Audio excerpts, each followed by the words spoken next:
It is June the 30th, 2023, and our reading today in the book of Proverbs is chapter 23.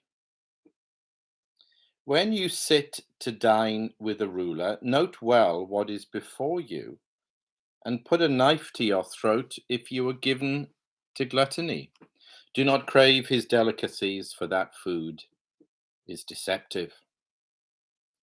Do not wear yourself out to get rich. Have the wisdom to show restraint. Cast but a glance at riches, and they are gone, for they will surely sprout wings and fly off to the sky like an eagle. Do not eat the food of a stingy man.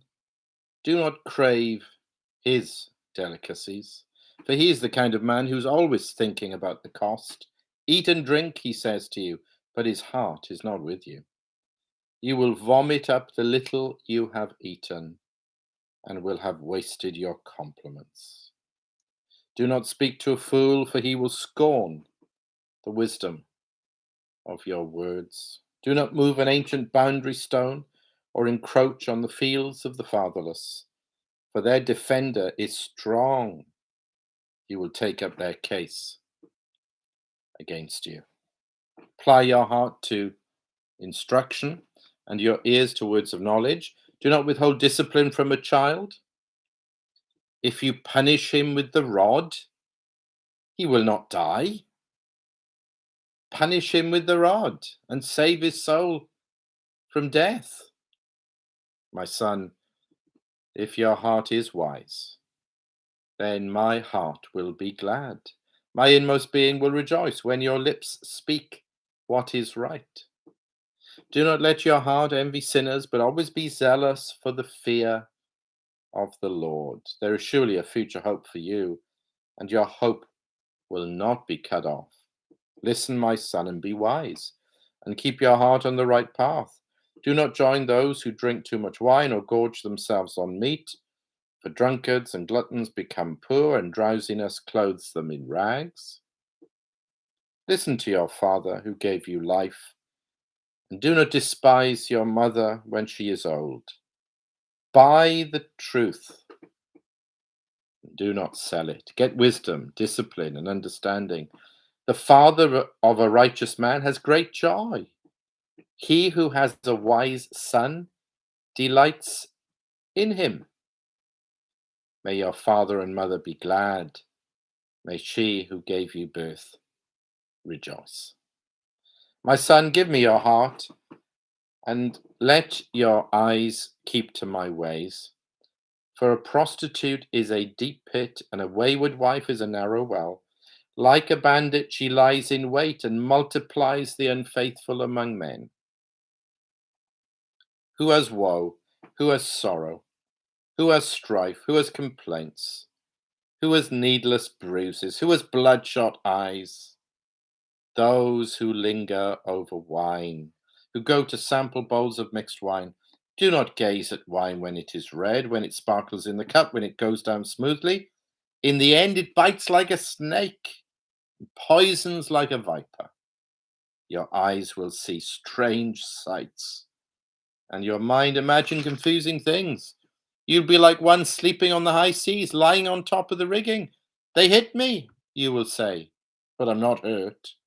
They beat me, but I don't feel it. When will I wake up so I can find another drink?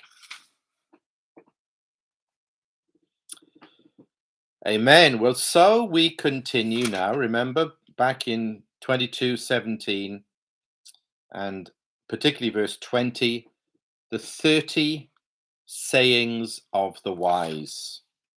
And these are not individual proverbs now, these are chunks, these are sections.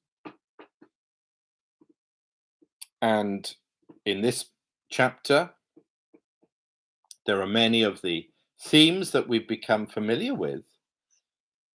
Some of them seem very universal, timeless, you could say to anybody, anywhere. But some of these wise sayings seem very localized to the Bible, to the experience of Israel long ago. Take, for example, verses 10 and 11. Do not move an ancient boundary stone or encroach on the fields of the fatherless, for their defender is strong. He will take up their case against you.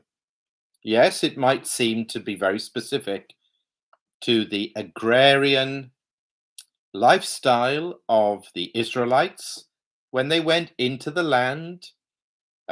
Portions of land were parceled out, weren't they, to the different tribes.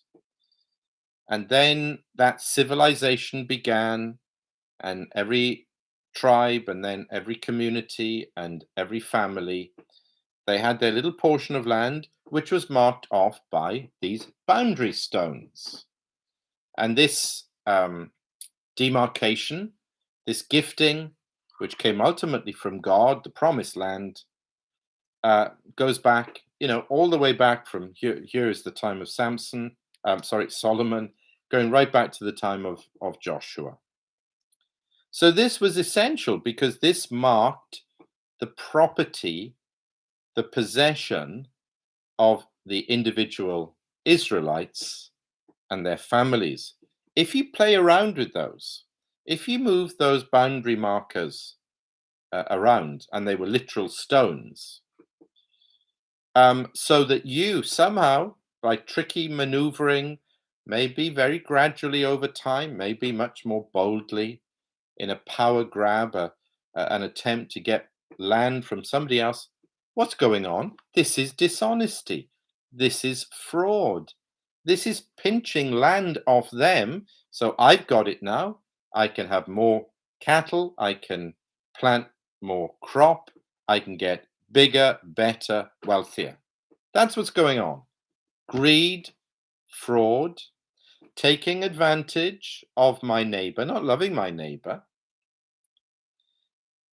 And here, speaking particularly of the fields of the fatherless. There are certain groups of people in the Bible that God mentions again and again and again with particular concern. You know who they are: the fatherless, the homeless, the poverty-stricken, the widow, and there are others, but these are some of the main ones. Here, the fatherless.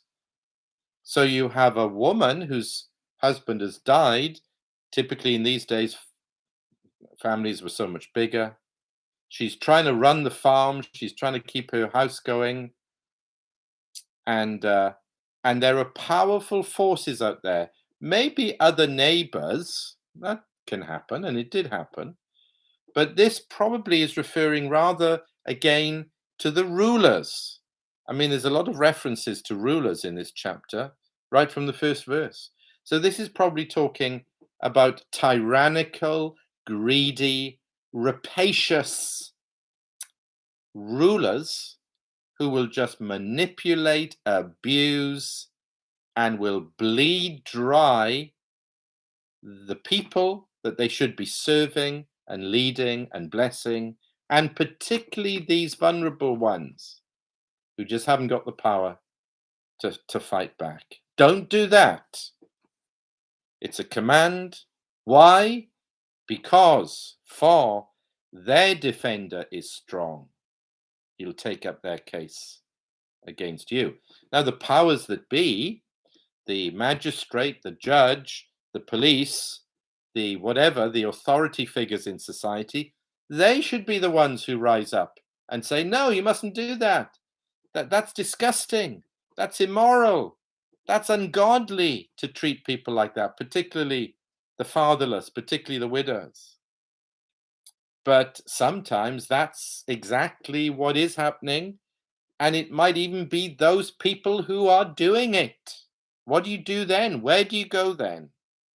Well, we have a defender. The word literally is in the Hebrew, goel.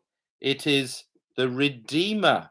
It's the kinsman redeemer. That's the word which is used in the book of Ruth for Boaz. Do you remember that?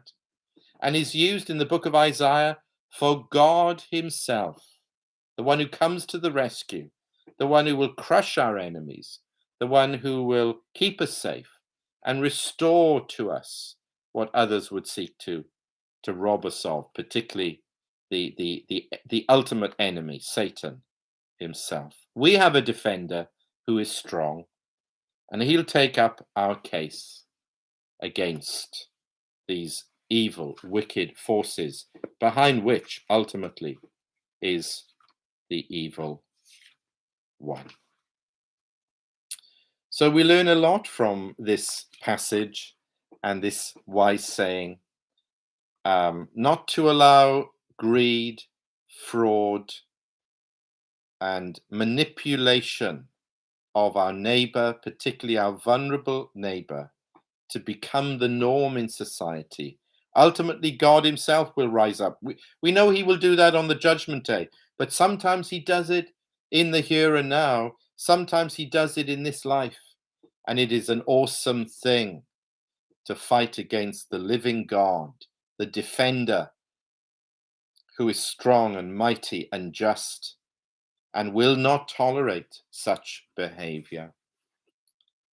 In the New Testament, again, it is James who says it so well. James chapter 1, verse 26. If anyone considers himself religious and yet does not keep a tight rein on his tongue, he deceives himself and his religion is worthless. Religion that God our Father accepts as pure and faultless is this: to look after orphans and widows in their distress, and to keep oneself from being polluted by the world.